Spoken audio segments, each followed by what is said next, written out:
B J P ചെറുതായിട്ട് കാണാൻ പാടില്ല. 140 കോടി ജനങ്ങള് തെരഞ്ഞെടുത്തൊരു ഗവൺമെന്റ് 12 വർഷമായിട്ട് ഇവിടെ ഭരിക്കുകയാണത്. അതിന്റെ ഗുണം കാണാനുണ്ടായിരുന്നു. ഒരു അഴിമതി ചൂണ്ടിക്കാണിക്കാൻ പറ്റുമോ? നമ്മൾ ബി ജെ പി എന്ന് പറഞ്ഞ് കുറ്റം പറയുന്നു. ഒരു അഴിമതി 12 വർഷമായിട്ട് BJP പാർട്ടിയിൽ നമുക്ക് സംഭവിക്കാൻ പറ്റുമോ? എത്രമാത്രം ഇന്ത്യ വികസിച്ചു. ഭരണത്തിലിരിക്കുന്ന പാർട്ടി ഏതായാലും ആ പാർട്ടിയുടെ കയ്യാളന്മാരായാൽ അർഹതപ്പെടാത്ത പണവും നമ്മുടെ വീട്ടിൽ വന്നു ചേരും. അതിനൊരു ഉദാഹരണമാണ്. അപ്പൊ ഞങ്ങൾ ഇന്ന് ഇന്ത്യ ഭരിക്കുന്ന ഏറ്റവും നല്ലൊരു ചോയ്സ് ഞങ്ങൾ ഏറ്റെടുത്തു. ഇതാ ഞങ്ങളുടെ പ്ലാൻ.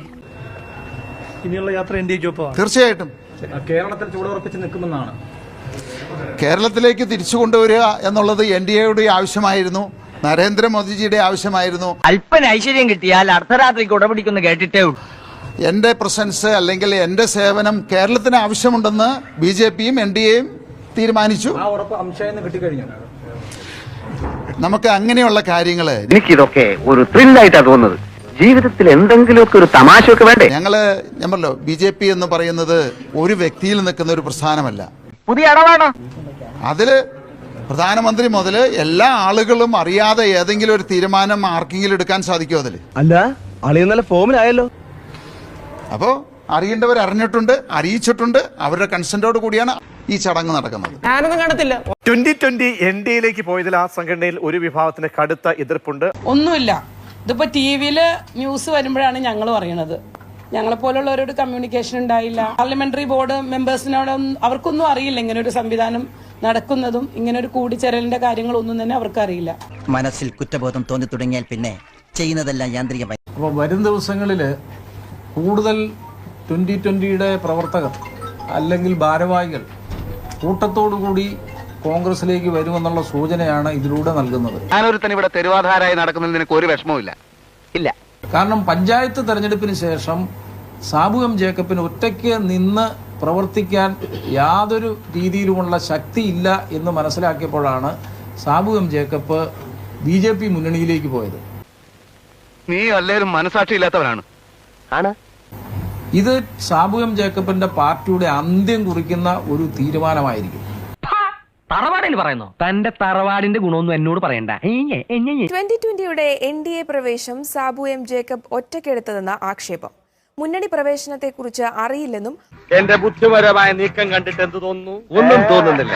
സാർ ഇങ്ങനെ ആരോടും ആലോചിക്കാതെ ചെയ്തതെന്ന് എനിക്കറിയില്ല കേട്ടോ. കിഴക്കമ്പലം പഞ്ചായത്തിൽ 2020യുടെ കോർഡിനേഷൻ സംഘത്തിലുള്ള ഒരാളുടെ പ്രതികരണമാണ് ഇത്. ഇത് നിനക്ക് എന്നാ പറ്റിയതാ ജോസേ? എന്റെ പ്രവർത്തകർക്കും പ്രാദേശിക നേതൃത്വത്തിലെ പലർക്കുമുള്ളത് ഇതേ അഭിപ്രായം തന്നെ. മാമച്ചന്റെ സ്വഭാവത്തിനെ അവന്റെ വീട്ടിൽ നിന്ന് പോലും ഒരു വോട്ട് കിട്ടില്ല. എറണാകുളം വടവുകോട് പുത്തൻകുരിശ് പഞ്ചായത്തിൽ UDF ഭരിക്കുന്നത് 2 2020 അംഗങ്ങളുടെ പിന്തുണയിലാണ്. പുതിയ രാഷ്ട്രീയ സാഹചര്യത്തിൽ ആർക്കൊപ്പം എന്നത് ഇവർ വ്യക്തമാക്കിയിട്ടില്ല. 2020യുടെ NDA പ്രവേശനത്തിൽ കുന്നത്ത് നാട്ടുകാർക്ക് പറയാനുള്ളത് എന്താണ് ഒന്ന് കേട്ടു നോക്കാം. ഇനിയിപ്പോ ഏത് പാർട്ടി അൺസോൾഡ് പാർട്ടി ഇട്ടാലും അങ്ങോട്ട് പോകും. വോട്ട് ചെയ്ത ആൾക്കാർ മണ്ടന്മാര് നിലനിൽപ്പ് നോക്കണം. അത്രേ ഉള്ളൂ. സാമ്പിൾ പഠിക്കട്ടത്. ഇതാ സാറേ കേരളത്തിന്റെ ഒരു സ്റ്റൈല്. അതൊരു പാർട്ടിയുടെയും സംഘടനയുടെയും കൂടെ നിൽക്കാതെ ജനങ്ങളുടെ ക്ഷേമത്തിന് വേണ്ടി നിൽക്കുക എന്ന് പറഞ്ഞ പാർട്ടിയാണ്. ഇത് ഞങ്ങൾ 3 മാസം വരെ പ്രതീക്ഷിച്ചതാണ്. അത് അതിന് മുമ്പ് നേരത്തെ അവർ തന്നെ പോയി.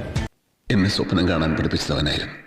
ഒടുവിൽ ജനങ്ങളെ വഞ്ചിക്കണ പാർട്ടിയായി മാറിയൊക്കെ പുള്ളി BJPയിലേക്കും BJPയിലെ ആൾക്കാരുമായിട്ടും യാതൊന്നും ഇല്ല എന്നാണ് പറഞ്ഞത്. കമ്മ്യൂണിസ്റ്റുകാരുടെ ടെസ്റ്റ് പരിശോധിക്കുന്ന പുള്ളി പറഞ്ഞു. അവസരത്തിനകത്ത് മലക്കം പറയുന്ന ഓരോ പാർട്ടിക്കാര് മറ്റേ ജനങ്ങളെ വഞ്ചിക്കുകയാണല്ലോ ശരിക്കും. വോട്ട് ചെയ്തവരെയൊക്കെ ഇതാണ് നമ്മുടെ നാട്ടുകാരുടെ കുഴപ്പം. മുറ്റത്തെ മുല്ലയ്ക്ക് മണമില്ല. അമ്മായി ഫാൻസ് ഒരു ഹായ് തരാമോ? എന്തൊക്കെയായിരുന്നു ഭക്ഷ്യസുരക്ഷാ മാർക്കറ്റ് 2020 പോയി ചാണകത്തിൽ ലയിച്ചു, അറിഞ്ഞില്ലേ?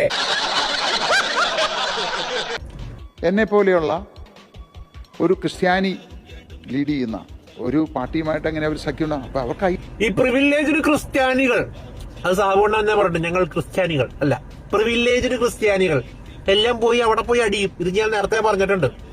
അവർക്ക് പ്രിവിലേജ് കിട്ടാൻ വേണ്ടി ചാണകം ബെസ്റ്റാ.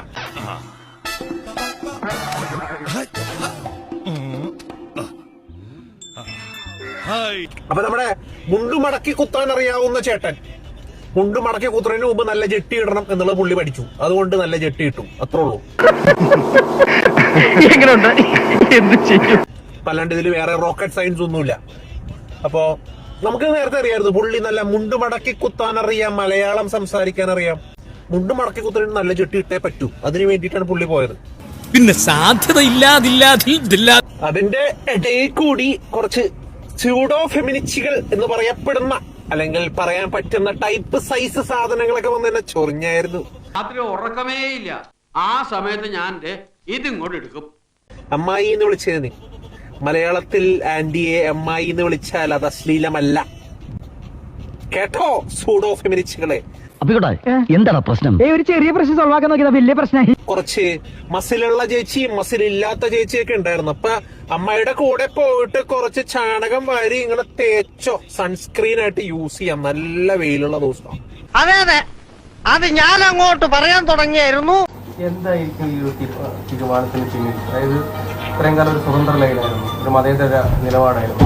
അപ്പൊ എന്തായിരിക്കും ഒരു ലക്ഷ്യം എന്നാണ് കരുതുന്നത്? മുത്തവർ വാക്കും മുതുനെല്ലിക്കയും. ലക്ഷ്യം ഇവര് ആദ്യകാലങ്ങളില് എവിടെയും നമ്മളിപ്പോ പൊളിറ്റിക്കൽ സ്പീച്ച് നടത്തുമ്പോൾ തന്നെ പറയുന്നത് 2020 ഇടതിലേക്കില്ല വലതിലേക്കില്ല. അവൻ പോയാൽ എത്രത്തോളം പോകും നമുക്ക് നോക്കാം. ഇനി അഥവാ ഏതെങ്കിലും ഒരു പാർട്ടിയിൽ ലയിക്കണം എന്ന് തോന്നിയാൽ അന്ന് 2020 പിരിച്ചുവിടും എന്നുള്ളൊരു പ്രസ്താവനയാണ് പാർട്ടി പ്രസിഡന്റ് കൈക്കൊണ്ടത്. ഇപ്പോഴത്തെ കാലത്ത് ഇങ്ങനെയുള്ള സത്യസന്ധമാരെ കണ്ടുകിട്ടാൻ പാടില്ലേ? പക്ഷെ ആ നിലപാടിൽ നിന്നും വളരെ ഡിഫറെന്റ് ആയിട്ടുള്ളൊരു നിലപാടാണ് ഇന്നലെ നമ്മൾ ന്യൂസിലെല്ലാം കണ്ടത്. ധാരണ ഉണ്ടാക്കുന്ന സമയത്ത് മറ്റു രാഷ്ട്രീയക്കാരെ പോലെ ഭയക്കേണ്ട കാര്യം ഞങ്ങൾക്കില്ല. ഞങ്ങളൊരു ചർച്ച നടത്തിയിട്ടുണ്ടെങ്കിൽ ചർച്ച നടത്തിയിട്ടെന്ന് പറയും. അപ്പൊ അങ്ങനെ വരുമ്പോൾ ഇത് ഇപ്പൊ നേരത്തെ ഞാൻ പറഞ്ഞതുപോലെ തന്നെ BJP-യിലേക്ക് ലയിക്കുക, അതായത് ഇവിടുന്ന് ഒരു BJP-ക്ക് റിക്രൂട്ടിംഗ് ഏജൻസി എന്നുള്ള രീതിയിൽ പ്രവർത്തിച്ചു എന്നേ നമുക്ക് പറയാൻ പറ്റുള്ളൂ. ഇപ്പൊ ചർച്ച നടത്തി തീരുമാനമെടുത്തു. ഇതിനു മുമ്പ് നമ്മുടെ ആളുകളൊക്കെ നമ്മളോട് പറഞ്ഞു എങ്കിൽ പോലും ഇങ്ങനെ ഒരു നിലപാട് സ്വീകരിക്കുന്ന ആർക്കും അറിയില്ലായിരുന്നു. എനിക്കിത് കിട്ടണം. ആത്മാർത്ഥതയ്ക്ക് ഇപ്പൊ ഈ നാട്ടിൽ ഇതാണ് പ്രതിഫലം. ഈ UDF-മായി ഈ ഘട്ടത്തിൽ ഈ തവണ ചർച്ച നടന്നിരുന്നു. ഞങ്ങളുടെ ചില ആശയങ്ങളുമായിട്ട് യോജിക്കുന്ന ആളുകളായിരിക്കണമല്ലോ. നടക്കില്ല എന്ന് ഞാൻ വിട്ടു തുറന്നു പറഞ്ഞു. ഞങ്ങൾക്ക് എല്ലാ ആളുകളുമായിട്ട് കൂടിച്ചേരാൻ സാധിക്കില്ല. അങ്ങനെ ഒട്ടനവധി സാങ്കേതിക ബുദ്ധിമുട്ടുകളുണ്ട്. അപ്പോൾ ആശയപരമായിട്ട് ഞങ്ങൾക്ക് യോജിക്കാൻ സാധിക്കണം. ഞങ്ങൾ മുന്നോട്ട് വയ്ക്കുന്ന വികസന കാഴ്ചപ്പാടുകളിൽ ഒരുപോലെ നിൽക്കാൻ പറ്റുന്ന ആളുകളായിരിക്കണം. ഏതെങ്കിലും ഒരു പാർട്ടിയുടെ സഖ്യകക്ഷി ആയിട്ട് ഒരു മൂലയ്ക്ക് ഇരുന്ന് നമ്മൾ ഉദ്ദേശിക്കുന്ന രീതിയിൽ ഒരു വികസനം കേരളത്തിന് കാഴ്ചവെക്കാൻ സാധിച്ചില്ലെങ്കിൽ അതുകൊണ്ട് കാര്യമില്ല. ലോകത്തിലെ ഒരു ശക്തിക്കും അങ്ങനെ വിശ്വനെ തടയാനൊന്നും പറ്റില്ല. അപ്പോൾ തീർച്ചയായിട്ടും അതിന് ഏറ്റവും ഉതകുന്ന ഒരു പാർട്ടി ഞങ്ങൾ BJP-യും NDA-യുമായിട്ട് കണ്ടു. അതുകൊണ്ട് ഞങ്ങൾ അതിൽ തീരുമാനം. ഇന്നല്ലെങ്കിൽ നാളെ ഞാനിത് പ്രതീക്ഷിച്ചതാ. ഇപ്പോഴാ അവന്റെ തനി സ്വരൂപം ശരിക്കും പുറത്തു കാണിച്ചു. അവസാനം നാട്ടുകാർ കയറി നിന്റെ മുഖത്ത് പഞ്ചവാദ്യം വായിക്കുമ്പോഴേ നീ വിവരം. കഴിഞ്ഞ തെരഞ്ഞെടുപ്പിൽ മത്സരിച്ചതിന് കൂടുതൽ സീറ്റുകൾ ഇത്തവണ 2020 മത്സരിച്ചു. അതിനെപ്പറ്റി ഞാൻ പറഞ്ഞല്ലോ, അതൊക്കെ ഒരു മുന്നണിയിൽ വരുമ്പോൾ അതിൻ്റെ മര്യാദകളുണ്ട്. അത് എല്ലാവരും കൂടി ആലോചിച്ചിട്ട് ഞാൻ മാത്രമല്ലല്ലോ. സ്വന്തം താല്പര്യം സംരക്ഷിക്കാൻ വേണ്ടി അവര് തുനിഞ്ഞിറങ്ങിയവരാണ് ആദ്യം മുതലേ. ഈ പുള്ളി ഇത്രയും ആളുകളെ ജനങ്ങൾ വഞ്ചിക്കാറുണ്ടായിരുന്നു. പ്ലീസ് ഇനിയുള്ള കാര്യം പറയാലോ, വേറെ ഒരു വഴി ഇല്ലാത്തോണ്ടാ.